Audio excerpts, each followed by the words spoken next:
Well, all three of them were actually adverse reactions to medication or allergic reactions to medication. This one, I had an allergic reaction to medication that I was taking, and I was at work at the time, and it was summertime, and interestingly enough, I was, at my desk doing my work, and as my coworkers were passing me by to go to the break room to get coffee or whatever, they kept saying, "Wow, you got a lot of sun this weekend." And I was like, "Oh yeah," because I was out, it was a nice weekend and I was out in the sun. So I was like, okay. But like 4 or 5 people kept, making these comments, and I'm like, well, this is strange. So I got up and I went to go to the bathroom to take a look, like, well, what's going on? And when I got into the bathroom, I saw myself in the mirror and I was like beet red. And then I like lifted up my shirt, my stomach was red. So I realized I was having a reaction, and I started to not be able to breathe. And then luckily one of my coworkers followed me in because she was concerned. She saw me, and by that point I was on the floor. I was sitting on the floor. I could barely get air. And so they called for an ambulance and I was taken to the hospital. And as soon as I got there, I remember them wheeling me in on a stretcher. And then the next thing you know, I'm sitting in this big white open space. So there was no floors, there was no walls, no ceilings, just this vast white space. And I was sitting though, like, my legs crossed on nothing. And as I was sitting there, this very tall being came walking towards me. And I couldn't make out any features or anything because the light was so bright. I just saw like this glimmering being come towards me. And then they put this huge book in my lap. And I mean, it was big, like spanned my whole lap. And as I looked down at the book, the pages were glowing, like beams were coming out of the book. Everything was this big white light. And as I looked down, I could see from the day I was born, and the pages just started flipping automatically. And I could see all these occurrences in my life, the people I met, the things I did, memories, the feelings and emotions that went with those memories and interactions. And then it got to present day and I came to. So when I, woke up in my hospital bed, I thought, wow, what a cool dream I just had. I didn't think anything of it because, even back then, this was the early 1980s or mid 1980s, there wasn't like talk of NDEs and things like that. And of course, from my background, my dad was an immigrant from Italy, so we were born and raised Roman Catholic. I went to Catholic school. Nobody talked about the afterlife, like in that context, like having those kinds of experiences. So I told my mom, about this cool dream and described the pictures that I saw and images and people, and she validated for me some of the events that happened very early on in my life, like under the age of 3, that I was able to recall with like a lot of detail. So I know now that near-death experience was in the form of a life review where I saw my whole life. So that was the first near-death experience. And then shortly after that, what was happening, all of a sudden I was having episodes of sleep paralysis.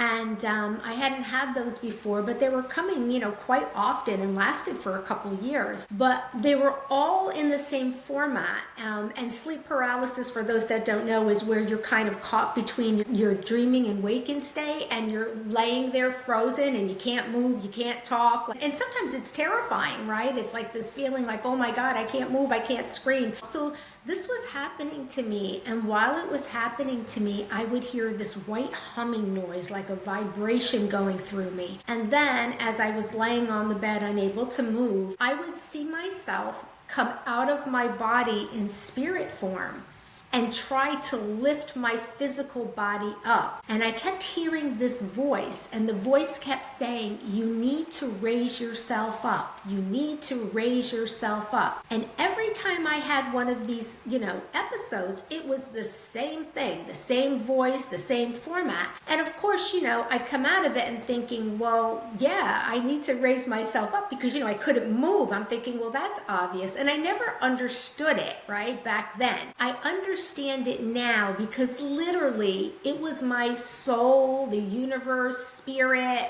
combination of one, two, or all three, telling me literally you need to raise yourself up, meaning my vibration, okay? Because I am a medium. I was born a natural medium. I started having awareness and seeing spirit at the age of 4. But as I started, going through my life, I forgot who I was. So in my early 20s, I guess it was deemed the time that I need to wake up, right? I need to wake up and get back to do what was my soul's true purpose. So that's what happened to me. And I always say, if it's your calling, it'll keep calling. And so for me, like I said, I didn't have the frame of reference. Nobody in my family talked about psychics or mediums. When this was happening to me as a child, I saw spirit, I heard spirit. I thought it was my stuffed animal when I started hearing. I never talked about it. I never, because one, I thought that it was normal, right? I thought this happened to everybody. It didn't occur to me. But it wasn't really until the second near-death experience that I started to realize that something was a little bit different with me.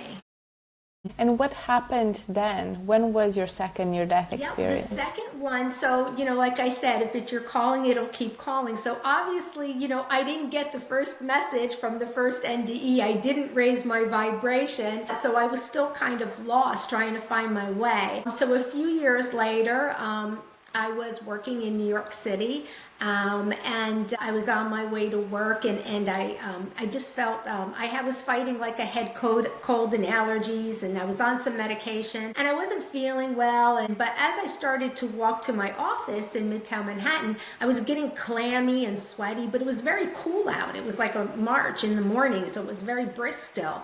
And I was like, what's going on? Well, by the time I got to the office, I just felt awful. My heart was racing and racing and racing. And when I got there, a coworker looked at me and she's like, wow, you don't look good. And I said, I don't feel good. I felt like I was going to pass out. Luckily, the manager there called he had like a on-call car service, called them to come and get me and take me to the hospital, which probably saved my life because, early morning, Midtown Manhattan morning traffic, for me to wait for an ambulance to fight through and get me back, I don't know if I would have made it. So the car was right there ready for me to go. I got to the hospital. I remember them, again, wheeling me in on the stretcher. I remember being in a room and just seeing all these people around me and hearing all the, beepings and things going on. And then the next thing you know, and also I want to say, I felt like I was going to die. I had that feeling. And on the way there, I had written on a napkin, tell my parents I love them.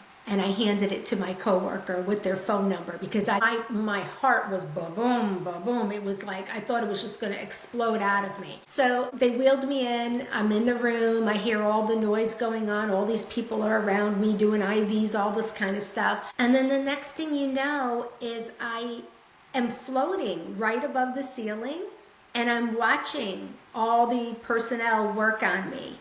And I'm watching, and I see, one of the doctors go for the defibrillator, and I see him put them on me, and my body is like just jumping off the table like a rag doll, right? Just kind of limp and jolting me. And then all of a sudden, I found myself in this tunnel. And I describe the tunnel as, if anybody's had an MRI, like a closed MRI, that's about how big it felt to me, but it felt like I was on a Disney World ride, like one of those simulation rides, right? So I was on my back, feet first, and I was on this tunnel kind of moving, like I felt I was going fast, but it felt slow at the same time, if that makes sense, right? And so I'm going into this bright light, and I can see it's really bright, at the end, like by the tips of my feet, and I'm going. And again, I hear this white humming noise going on. And just as I get to the end of the tunnel, my feet touch what I call the glow, because that's where it was the brightest, and they literally sunk into it like it was made of jello. And as my feet imprinted into that, that's when they must have brought me back, because the next thing I knew as I remember just, waking up and the doctor came in and explained that I had gone into ventricular tachycardia arrest or had a VTAC and I flatlined. And they had no reason. They had no idea why this happened to me. I was a young, healthy person. Nobody could give me any answers. And I stayed there for about a week while they did all these tests to see why my heart would go into that fast rhythm. And they came up with no answers. And it wasn't until over 10 years later, quite by accident, I came across an article somewhere and realized the medication that I had been taking for my sinus and allergies was pulled off the market because they found that it caused rapid heartbeats and could lead to death. So I was very fortunate. Very fortunate. But what happened is shortly after, I recovered, I went back to work, something changed. And what changed is as I would commute into the city on the train, and sometimes I take a subway, sometimes I take a bus, when I was close to people or sitting near them, I started to have visions and flashes of like names or places or something. And so this kept happening to me. And eventually I started to kind of question it. So I would ask the person in the most kind of, not crazy sort of way, right? Like, hey, do you know what the name Frank means? And the person would say, oh, that's my name. Or they'd say, that's my brother's name. Or that's my dad's name that's passed. Like I'd get a connection, or I'd name the name of a business or a street or something. And so this was happening to me. So I'm like, well, this is odd. Something's going on. And then I started to remember, I remember like when I was younger, I used to hear stuff. So, I hadn't put it together yet, and I still really didn't put it together, but the little pieces of the puzzle were starting to kind of sink in. And so, I went back to work, and shortly after that, every day I'd have a routine in Manhattan. It's, you have to get back before your lunch hour. So I would go to like one of 3 places within a block away, right? Grab my lunch and eat it in my office. One day I just started walking in a different direction, and I came across a psychic reader establishment. And I really didn't know what that was, but I was drawn inside. And I asked the guy that ran the front desk, I'm like, oh, what happens here? And he says, oh, these people tell your fortune, they predict your future. And I was like, oh yeah, I want to do that, right? So I sign up and I get a reading, and I was fascinated. There was just something that clicked with me, and it wasn't so much like the person or the reading, because, it really didn't mean anything. It wasn't anything substantial, but the whole idea of it really resonated right? I started to get excited about this. So I went for readings like, every, twice a month or whatever on my lunch hour. And eventually in 1991, I bought my first deck of tarot cards from that place.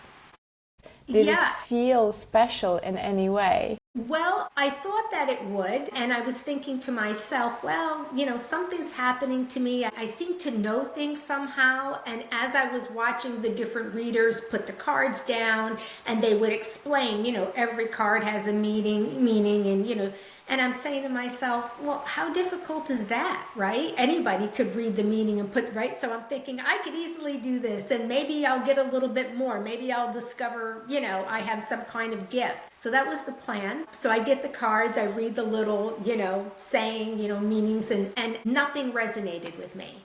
So, I was the kid that went to school all through, kindergarten through graduation, 12th grade. I was pretty much a straight A student. I never had to study because I had that knowing without really knowing I had the knowing, right? So things came very easily for me. So I couldn't understand why I couldn't this with these meanings. Like I couldn't remember, it didn't feel. So I got very frustrated with it. I put those cards away in the bottom of an old jewelry box that I kept miscellaneous stuff in, and they stayed there for 10 years. And during those 10 years is really where I had to kind of find myself, right? So there was a lot of things going on. I knew there was something different about me. I would talk to it to, some people, a lot of people, and especially coming from a Catholic background, they were like, no, that's like, I'd hear it's the devil's work, all this kind of stuff. So I was like, oh, well, maybe I shouldn't do that. I was also going through things in my life where my vibration wasn't where it needed to be. So I was trying to get rid of negativity. I was overcoming obstacles. I was dealing with, because of this, low self-esteem. And these are all the things that I write about in my book. It's called You Are So Beautiful, the soul's, a unique perspective into the soul's quest for its destiny. And I talk about my life and how I went through this, because when we come into this world, we come into a soul level, right? And I write about 5 different soul levels that my spirit team share with me. And we come in what I call the clear, and I call it the solitude, right? So the solitudes are levels of your awareness to your soul's true purpose, okay? So we all come in clear, okay? Because we all come here with a purpose. Our soul knows that purpose, but sometimes from the moment we're born and we take on our human bodies, we forget that purpose. So our lives are really about here, as the human experience is trying to find out what our true purpose is. Why are we here? Why did we come here in this body? What are we supposed to be doing, right? So this is what I was figuring out really in those 10 years. Came in clear, I saw spirit, I heard spirit. It was like I knew who I was supposed to, right? My soul was doing what it was supposed to do. My vibration was high, but then I forgot. And then I went through all this stuff. So I went into another solitude, which is called the confused, right? I had no idea what I was doing. And then I became compromised, another solitude, because I had adverse people in my life, negative people, negative things. I knew I wanted to do this, but then I couldn't do it because financially I couldn't support myself. So we all go through this, right? All these different levels of, okay, you may finally be lucky enough to find out what your true purpose is, but you can't get there. For whatever reason, you're confused, you're compromised, you're closed, which has to do with people having addictions or mental, physical disabilities of some sort, or maybe it's someone else's mental, physical abilities that kind of keep you from going on your true path. So this is what I write about in my book. I use my personal story as an example, how I kind of kept persevering and pushing through this, and the obstacles, that I had to face to kind of get me to say, yes, this is why I'm here. I'm supposed to do this, and I'm going to do this, right? So that's pretty much, what I believe in and what I wrote about in my book, which I hope would help, a lot of people that have the same struggle. What happened is again, it's like the universe is going to find a way, right? Some way. So what happened after those 10 years, I did a lot of work. I got rid of negative people, negative aspects of my life, and I was at a place in my life where my vibration started to lift, right? My energy. So I had a reaction to post-surgery, and I probably was still under anesthesia a little bit, but the next thing you know is what I believe I was in heaven. So my belief, and it's how my spirit team has made me aware, that whatever God you believe in or afterlife you believe in, that's where you go when you transition, right? So I found myself in this beautiful, first of all, rolling clouds, and then as the clouds moved away, I was in this beautiful bright green field with all these beautiful colored wildflowers. And then all of a sudden, these little children started running towards me. And they were like, kindergarten age, maybe 4 or 5 years old. And they came towards me and they grabbed my hands on either side of me, and we started going in a circle, singing and dancing, kind of like a Ring Around the Rosie type of, song. I was singing this song with them. It was not in a language that I knew. It was not an earthly language, but I was singing with them like I knew it. And I was so happy and so full of joy. And then all of a sudden they stopped singing and dancing, and the children kind of, parted on either side of me and looked, in the distance. And as I followed their gaze, I could see this man walking towards me. And as he got closer to me, it looked like Jesus, what I know to be Jesus. And he came to me, and the thing that just to this day, it just sends a chill through me when I think about it, was the way that he looked at me. Because the way that I describe it is, it's like he's not just looked at me, he didn't look through me, but when he looked at me, like I understood without speaking that he knew everything about me. He knew my whole self. Like I just knew that he knew me and that he loved me, right? And his eyes were like the ocean. They were like turquoise and blue and gold and brown and green. It was like they were moving with these beautiful colors. It was really intense. So he asked me, if I liked it there. And I was like, oh, yes, I love it here. But I looked around and I realized that I didn't see my children. I was a single mom at that time with 2 small children under the age of 6. Somehow I realized my children weren't there. Well, he said to me, well, it's not their time yet. And I was like, oh, okay. So then I started singing and dancing with the children again while he watched, and then they stopped again. And then he asked me again, do you like it here? And I said, of course, I love it here. But again, I asked, but where are my children? And he said, well, it's not their time yet, and it's not your time either. You have yet to become who you were supposed to be.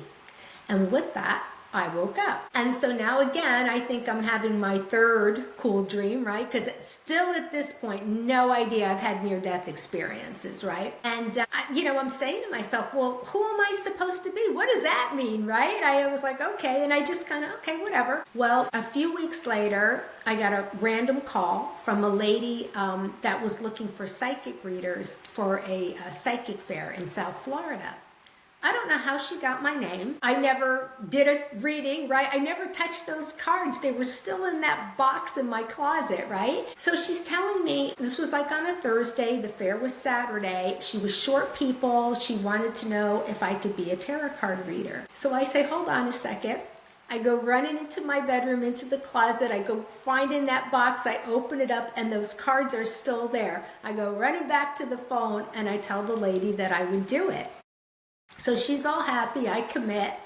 Saturday morning rolls around and all of a sudden I'm getting ready to go, and it was like reality hit me. Like, I don't know if I was in La La Land when I said this, like something just made me do it, and now I'm stuck with the reality, like this is craziness, right? So I started to panic, and I'm sweating, I'm nauseous, and I'm like, what am I gonna do? I've never done a reading. I don't even know what those cards mean.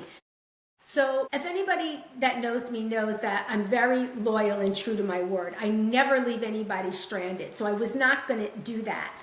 But my plan is I was going to show up, tell the lady I couldn't read because I don't know how to, right? But I was going to tell her I'll help her out. I'll check people in. I'll do something for her, right? So that was my plan. So I get there, the parking lot is full. She's like, bustles me in. She's all frazzled, right? And she's like, okay, great. Here's you. You're going to be way here on the end over here. And I'm, following behind her. She shows me this table and chairs. And I said, okay, I have to tell you, I'm really sorry, but I don't think I can do this. I've never done readings before. I'm not sure why I, said I would, but I can help you with other things. She was like, oh no. She said, I need you to sit there and do the readings. And I was like, oh my goodness, like I was afraid of her, right? So I was like, okay, all right. So I sat there and I was so nervous and I was praying like, oh, please don't let anybody come. Don't let anybody come. So about 20 minutes went by and I was like, oh, good. Well, this lady walks in. She had to be in her mid-50s, I'd say, and she wanted a reading. So I'm really nervous. I'm pulling those cards out that are stiff, because I've only pulled them out one time to look at them. And so she's already suspecting like something's, not right here. And so I'm trying to make small talk because I'm nervous. And I ask her, I'm like, oh, is this your first reading? Like hoping it is and she won't know the difference, right? And she's like, oh no, I get them all the time, right? So this just further like brings anxiety on me and I'm sweating. So I get the cards out. I have no idea what to do. So I just start laying them in a big circle. And I'm going around, I notice there's like all the space in the middle. I start putting 3 piles in the middle and I use all 76 cards without saying a word.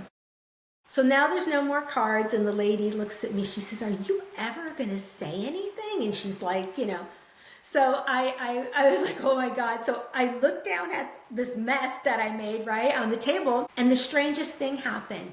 I had like a pulse of electricity come into the top of my head and just go through my body. It was like a shock went through me. And I looked down at the cards, and I had them in these weird little piles all over the place. And I started talking. And I said to her, I see like some secret that's a family secret that now you know about it.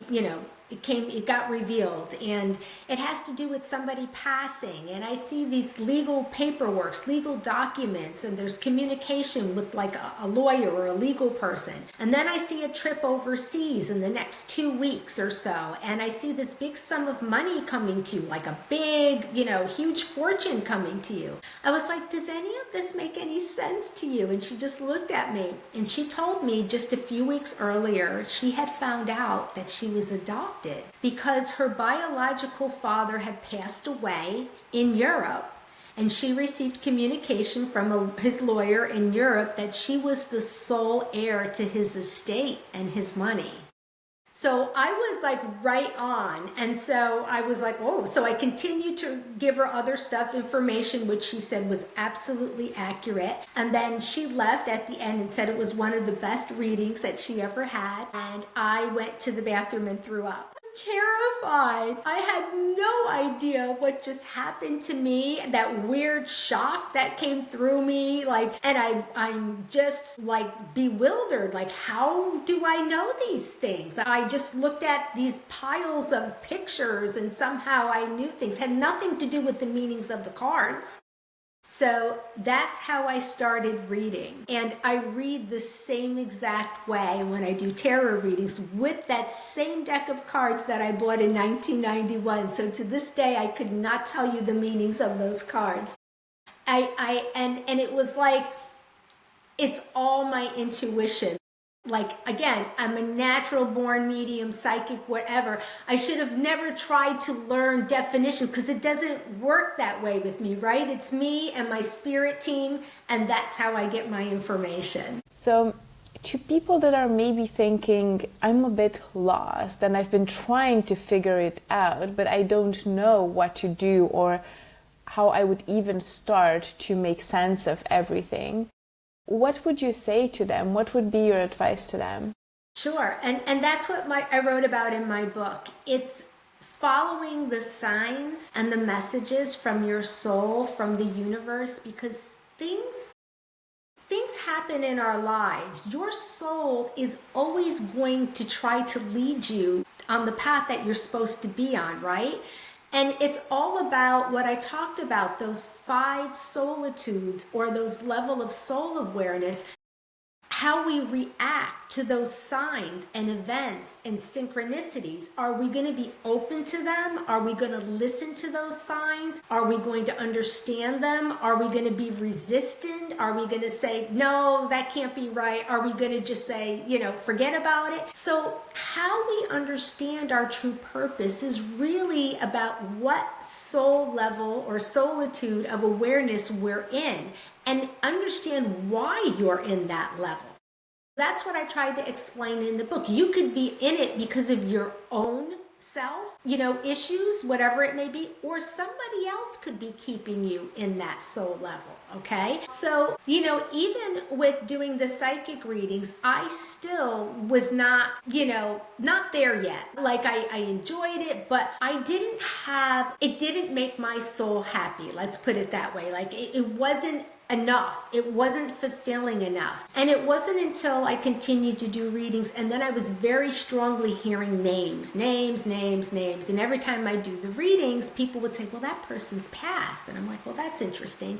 So I'm like, why am I hearing these people's names that are dead? And a friend of mine said, Connie, I think you may be a medium. So of course, I was doing psychic readings, but I didn't know, still to this day, I don't know a lot about astrological signs. I don't know about crystals. I don't know. I just do what I do, right? So I wasn't even aware of what a medium was. So I went and saw a medium, and I was like, wow, yeah, I think maybe this feels right to me.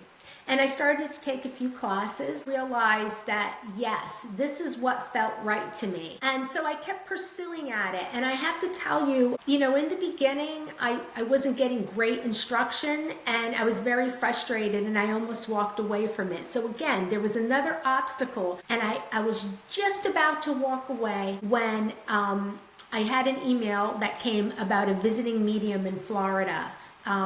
She intrigued me and I wanted to see her. And when I saw her, her name is Janet Nahevic. She's since passed, but she started the Journey Within Spiritualist Church in New Jersey. She was an outstanding medium. And when I saw her do what she did and give those messages that were so detailed and factual, and the people in the audience were crying, but happy tears, and full of joy and laughter and tears, and how they made the people feel, like gave them that closure and relief and hope and know that their loved ones are still with them. That's when it all came together. And I was like, that's what I want to do. That's who I'm supposed to be. I'm supposed to help those in grief. That's what it all just fell into place. So I pursued training with her and some other mediums and, kind of getting my own flow. And then kind of fast forward, I really wanted to dedicate myself to this work. And so about almost 4 years now, I became certified with the Forever Family Foundation. So I'm one of, I think, maybe 30 mediums in the world certified with them. And I'm also certified with Helping Parents Heal, which is another organization dedicated to just those that have lost children. And as of last year, I was in what I call the compromise solitude, because I was working another full-time job, which was my main source of income, right? Benefits and all that. And I couldn't pull away. Even though it was not fulfilling anymore. I had been with the company like 11 years. I used to love what I do, but when I started doing, the mediumship and it was like, I have to just do this full time, like I knew. So I finally was able to leave last January, and now I do this. This is my life. This is what I'm supposed to do. And boy, it was almost like a heaviness was lifted from me. Like finally, after all these years, I mean, we're talking a lot of years, all right? To figure it out, right? I mean, what are we talking? 30, 40 years really of figuring it out. This is very normal. I would say there's very few people, and I'll give you an example of, what it means to be clear. Take, for instance, like Mozart, right? He came into this world a natural musician, a prodigy. He knew in his heart and his soul. He started performing at age 5 or 6 years old, right? And he continued to do that till the day he died. That's all he ever did. He knew, he was clear. He knew that this was his purpose, right? Sometimes we're lucky enough to have those talents that we're born with emerge and be fully, noticeable, so we know the path. But for the most of us, this is like trial and error. And it's going to take events and people and synchronicities, hardship, losses, grief, heartache, a lot of things to get us on the right path. And there's so many things that affect that. For me, it was my frame of reference. A lot of people that are in this field, mediums or psychics, come from families. They have a family member that was a medium or a psychic. And so they learn to embrace their gift or their talent. Maybe they had somebody to nurture them, right? And kind of grow into it. But, I had no frame of reference. I had no idea. And what I did, which is typical for a lot of people, is my mom was a secretary. So when I graduated high school, I thought, well, I'll be a secretary because that's what I knew, right? And it was safe. Because I could see, the outcome, okay, it's a steady job, you can do this, right? And that's how I started out because I didn't know any different. And that's what happens to a lot of people. They get stuck in jobs or relationships because they don't know any better. Okay, and a lot of the times they don't have the will, they don't have the finances, they don't have the spiritual, background or whatever to kind of lift themselves up out of their circumstances. So there's a lot of reasons why this takes so long, which the good thing about that is That's why we have reincarnation. Because if we don't figure it out, because the goal is we come in clear, the goal is to transition when you're clear again, right? You're back to clear. But if you don't, then you have the choice. You want to come back and try again, or you can progress your soul level in the afterlife. So you have two options. So one of the things that I wanted to come back to is that you've mentioned after your second NDE, I believe, that you really needed to raise your vibration to be able to accept those gifts and to understand what your soul was calling you to do. So it led me to think, why is your vibration important for the work that you do as a psychic and as a medium? And is there something that can happen, that could happen, if you were stuck in a low vibration yourself? Right, good question. So psychics and mediums are different, okay? So we're all energetic, we're made up of energy, right? We're humans, we're made up of energy. And that's why when we discard our human bodies, the soul lives on because it's energy, right? So energy can't be destroyed, all right? So a psychic is someone that reads their client's energy. They read their aura, their energetic field, and they can predict things, tell things that happened in their past, what's going on right now, and predict future events. A medium has to use their energy a lot differently. So a medium has to raise their energy up or their vibration up high. And then in order to communicate with the spirit world, your people in spirit have to lower their vibration. And so where we meet in the middle is how that communication takes place. So it's the energy, the lowering of the energy of spirit, the highering of the energy of the medium. That's how you communicate with the other, the afterlife. So this is what I needed to learn, how to raise my vibration. When we are young, and you hear this a lot, like kids see people in spirit because they're innocent, they're full of joy, they're full of laughter, they're at a high vibration usually naturally, right? But when we start to become adults and our analytical minds take over, we're worried about math and reading and writing, and then we get older and relationships and bills and all this kind of stuff, responsibility, right? Our vibration lowers.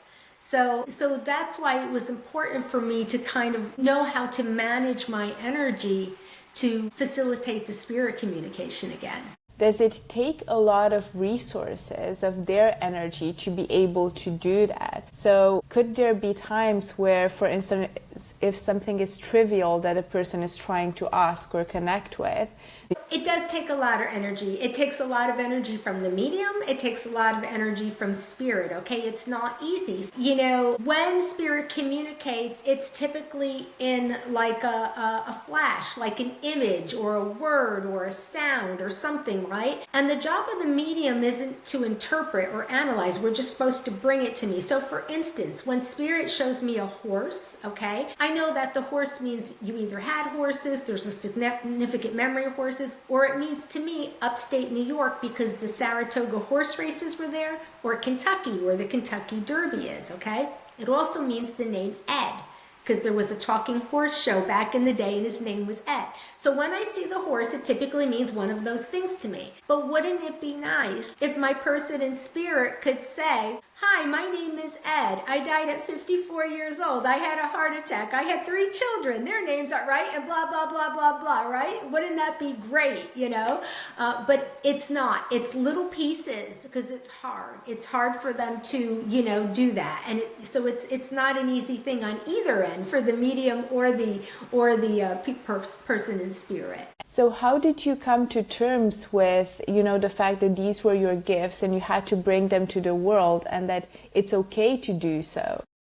Yeah, that's a good question. So I struggled with that for a bit. And it's interesting. And like I said, everything happens for a reason. And I had heard, even when I was, dating or in, friends, it's like, oh, again, that's not right. That's like the work of the devil or, and they would talk about the power in the cards. I never believed tarot cards had power. It's the person and their intuition, right? But people kind of, say strange things. So it was a struggle. When I started doing the work, especially the medium work, I didn't really talk about it. And I didn't advertise because a few times that I did do that, people would, kind of be standoffish, or people would ask me if I was a witch, or, just strange stuff. So it really wasn't until I became certified, which was about 4 years ago, that I actually even said, at that point I was like, I accepted it, right? I had to have that acceptance, because even though I was doing readings and getting great feedback, I still had to get the certification for my own sort of self-esteem, right? And I was like, yes, I am a medium. So now it's like, I'm a medium. I don't care if you're going to give me the look. I don't care, because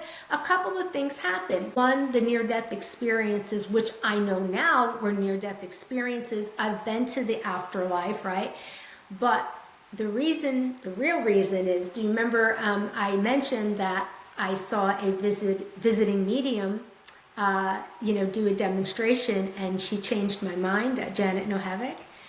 Janet was a former Catholic nun, and that made all the difference in the world to me.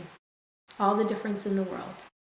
Because, at the end of the day, because of my experiences and my connections with spirit, I know there's reincarnation, right? That is not a Catholic belief. So it's kind of like, with anything else that goes on in the world, you can believe what somebody tells you, or you can believe your own experiences. So I'm going to believe my own experiences. And that's why you could be stuck in that certain soul level category, because you can't find a way to break out for whatever the reason may be. So this is my book. It's You Are So Beautiful, A Unique Perspective into the Soul's Quest for Its Destiny. It's available on Amazon in ebook and also paperback. It's Barnes and Nobles. It's available in a lot of different places. It's available in like 15 different countries as well. So you can just, Google that and find that. My website is www.meaningfulmessagesinfo. So that's my website. It has my events. It also has a link for the book purchases there. And it has a store where you can purchase a psychic reading, a medium reading, or gift certificates as well. And it will also, there's also events and training workshop page as well.